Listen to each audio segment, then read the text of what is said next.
There's a lot of different ideas that led up to where I am today. And before we go any farther, I kind of want to get everybody caught up to this current moment in time that led to this decision of what I'm going to go and try and do today. Last week I did a video on this 240, which used to be Calvin's, and I told you guys how you could win the giveaway car from Throttle. A lot of you guys followed up on that and bought a lot of entries into this car. It conveniently happened right when I blew up the diff in my FD. Now simultaneously, as this blew up, the next day I did the video with that 240, and I was figuring out what I was going to do with this car. Originally I had plans just to swap the gears in the diff and rebuild it, which was only going to cost me a couple $100. But when we pulled it apart, we realized that it was the LSD, and replacing that is actually a lot more than just replacing the parts for $300, $400 for another stock diff. So as I was deciding on what I was going to do with that, I went ahead and filmed this video for Throttle, and it performed really, really well. So as a thank you, without me knowing, Throttle actually bought me a brand new LSD for this car, which comes in around like $1,200. They told me that over the weekend, and I was super stoked. And that was a gift from them to me as a thank you for helping them out with that 240, which was completely unnecessary. I wanted to do a video with that regardless. 5 days prior to them buying me a diff for my RX-7, they actually bought my old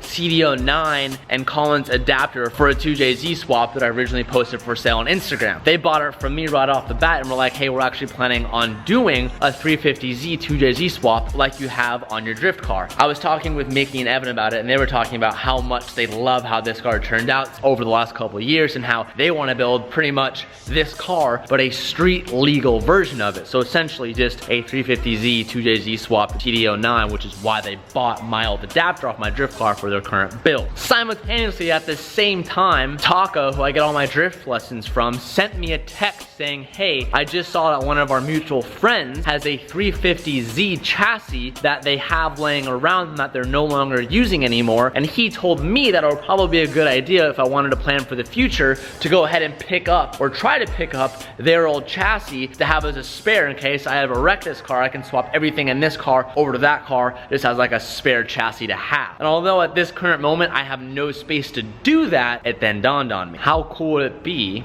if, as I'm paying it forward for Throttle for buying me a diff for my RX-7 because they didn't need to do that and I was planning to spend the $1,500 to go in anyway, how cool would it be if somehow I managed to go to that 350Z chassis that our friends are selling, try to buy it off them, and then bring it here as a thank you gift, and I could give them their next chassis for their 2JZ 350Z swap. Now hopefully that all makes sense. I know it was a bunch of random stories going on at the same time, but it's a weird combination of a bunch of events happening at the right place at the right time. Kevin is up to date with what the plan is. We're gonna try to see if we can get this 350Z today. I'm gonna need Kevin's help to help push the car onto the trailer, assuming we can pull it off, and if it doesn't, this whole entire video will be a big waste. But I also think that we're gonna need a third set of hands to kind of help push it on. I wanna tell Evan that I'm gonna buy a 350Z chassis just to store, and then I'm gonna store it somewhere off site, but we're gonna look at it for myself, and that we're gonna need his help to help load it onto the cart because you and I can't push it up. So we're gonna try to get Evan to come with us, and then at some point after assuming, again, this is all assuming we're able to get it, at one point if all goes as planned, I'll tell him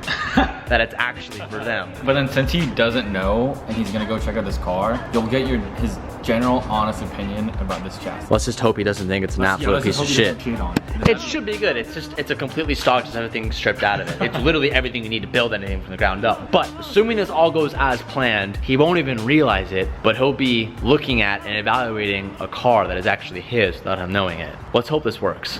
Video sponsor of the day goes out to Pedal. It's a credit card company that wants to help you succeed financially. Most credit card companies don't really help that much when it comes to building credit. They want you to spend a lot and only pay a little bit for that spending, plus pay for an annual fee. The Pedal Visa card has no annual fees at all and has a mobile app that is designed to help you build your credit score. Pedal has a cashback reward system that rewards you for spending your money responsibly and paying it on time. Make 6 monthly payments on time to reward 1.25% cash back, and 12 monthly on-time payments to unlock 1.5% cash back. Most credit card companies require you to have a previous credit score to qualify, but with Pedal, you don't need anything. Pedal's credit card limit starts at $500 and ranges all the way up to $10,000, so you can help keep your credit utilization low, which helps you build credit. You can see if you're pre-approved without affecting your credit score, and it only takes 5 minutes online. Pedal is partnered with WebBank member FDIC, which issues the card. Here's an example of what your card can look like. It looks just like a credit card. It even has a Visa logo on it, and they can put your name on it, and it looks great. As of today, the variable APR ranges from 15.24% to 26.24%. Go to pedalcard.com/TJ Hunt to find out more. That's pedalcard.com/TJ Hunt to find out more. Thank you so much to Pedal for sponsoring today's video, and now let's get back to it. Having a backup cam when loading up a trailer is one of the best things that has ever been created in this life. When I used to do this with like the Frontier or the older truck, it would take me so many times to do this thing by myself. I'm about to go grab Evan. He agreed to come with us to come help. Really hoping this thing goes as planned. Let's go try and get a car here, boys. Oh. Old-fashioned road trip. Don't mind me. Whose monsters are those in the kitchen fridge? Someone gave it to us at a show. Oh. Is that what you just? Yeah, well thank you for it, dude. Wow. I'm all out of monsters. All right, I owe you one. I go to Seattle. You guys gonna be in Seattle too. Yeah. But when we're at Seattle. I won't be there. Gonna be there? Jumbo's I'm gonna be there. He's taking my place. Speaking of Seattle, we're gonna be at Stance Wars Seattle. I think it's in like 2 weeks from now. We're all gonna be there. We're gonna bring a car there, so if you're not doing anything, you should definitely be at. All the ticket information will be in the description down below. If you guys wanna bring monsters, it's always welcome. That's literally what like fuels the shops of monsters. We don't really buy them. They just get handed to us by you guys, and it's amazing, and I love it. But Stance for Seattle. July 13th. Okay, so the car is at Deep's Garage, right? I've gotten work done there before on my 350Z like a long time ago. Deep's, and they're actually like really, they're local. They're 11 miles from us. I'm trying to think the last time we took a road trip. We haven't done any rallies together, have we? No. Just arrived on location. I need one more sip of a little Monster here.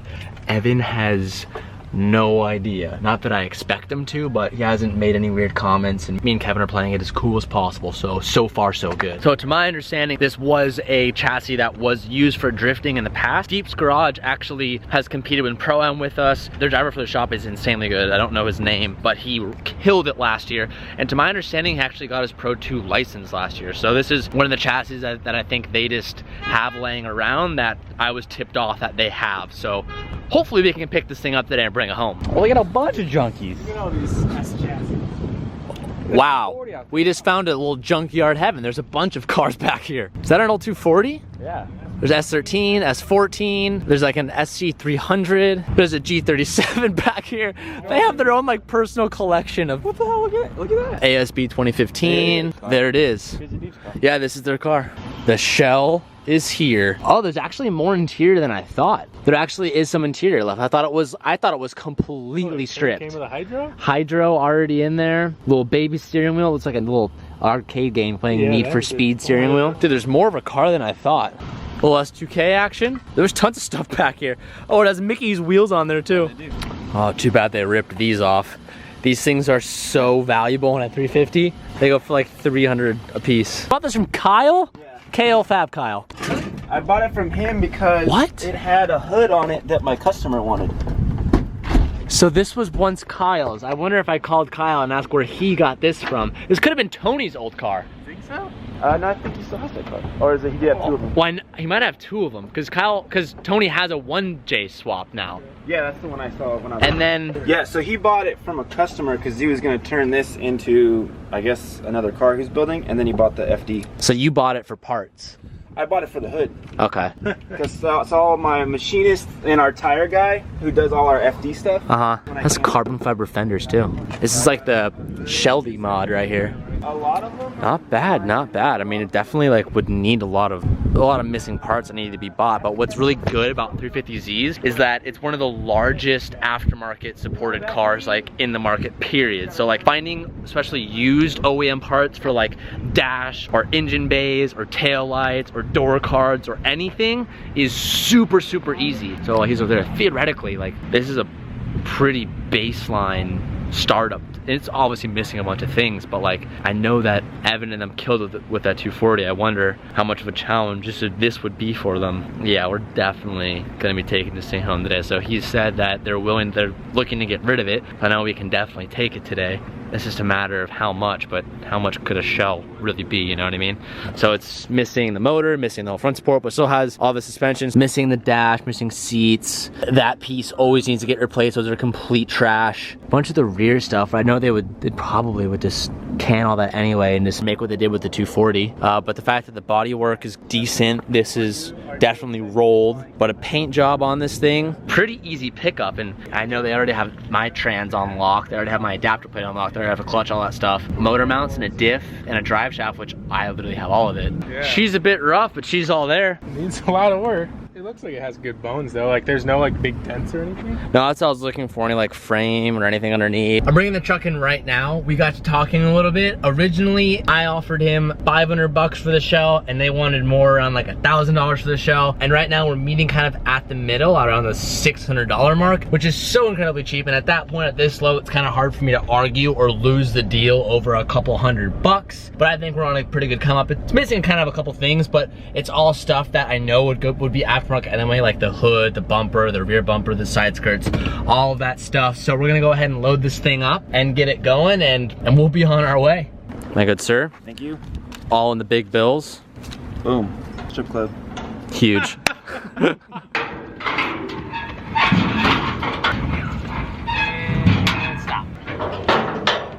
350Z secured. The local come-ups. Shout out to Taka for finding this chassis and letting us know that it's here. Shout out to Deep Garage for making this super easy, keeping it in good condition, ready to get this thing on the road to rip. Anybody who wants to come shopping here, you can hit up Deep Garage and go through the spare junkyard. Good luck in St. Louis. Thank you. We'll be watching. We'll be cheering for you on the other side of the screen. Pickup. Easy pickup. Now it's you guys' turn to find one. This thing's been through some hands. We gotta call Kyle. So KL Fab, you guys have seen him in videos before. He's done a lot of work on the channel. They bought this from Kyle. And if it went through Kyle, that means it definitely has a history behind it. It has some lowering springs on it and it has carbon fiber front fenders that are a little rough. But other than that, it looks stock. Yeah, it's missing a couple key components, but like everything's pretty much there. All right, so we just picked up the 350Z, spare chassis on lock, ready to go. They only had this car for a week and a half for they sold it to us. I feel like we picked it up pretty quick. I feel like this would have gone pretty quickly, or someone would have come and like just bought all the parts off him. So I'm pretty hyped on it. Dude, that Macan is flying. Dude, that guy's hauling ass. He's fucking flying. Dude, I should have gotten a Macan years ago. Yeah, you were. That dream still, that dream is still not dead. One day I'll get one. What's crazy is the interior of that car with like a little bit of work, the seats, door panels, center console, it's ready to go. Yeah. It's ready to go in the street. Like you don't have to make. I was gonna say, it honestly would make for a pretty good street car. Like, it had a lot more than we expected. it has a lot of the key components. Based on the listing you showed me, I thought it was gonna be totally bare, but it's got almost everything you need. It's almost like the car is perfect if you were to do like a swap and you had a dry chain lined up, and as if you had like a transmission, and as if you had like someone who knew someone with a lot of old stock 350Z parts, and someone who's like done a motor swap before, totally someone who's like done a 2JZ swap before. I think we should tell him. Ev, I never thanked you for that LSD swap that you got me.